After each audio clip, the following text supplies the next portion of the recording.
Snow White and the Seven Dwarfs. There was a country, ruled by the king. The king, when his first wife died, married a woman who was as evil as she was beautiful. That king had a lovely daughter called Snow White. The new queen, who was also a witch, hated her from the very beginning. The wicked queen had a magic mirror. One day the mirror said that Snow White was the fairest in the land. The queen was furious and decided to put her to death. But Snow White, helped by one of the queen's guard, escaped into the forest. There she came across a little cottage where the seven dwarfs lived. They agreed that Snow White could stay with them. She did the housework and looked after them, and they loved her in return.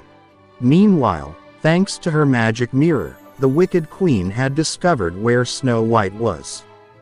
She turned herself into an old woman, and poisoned the rosiest-looking apple she could find. Then off she went to the cottage where the seven dwarfs lived. She knocked the door, and when Snow White opened the door, she gave her that poisoned rosiest apple to eat.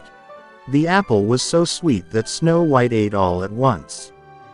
Few hours later, when the seven dwarfs returned from the work, they found Snow White dead in the one corner of the cottage. The dwarfs were very sad, and they decided to place her body in the crystal casket which they set down in her favorite part of the forest. One day a handsome prince happened to ride through the forest.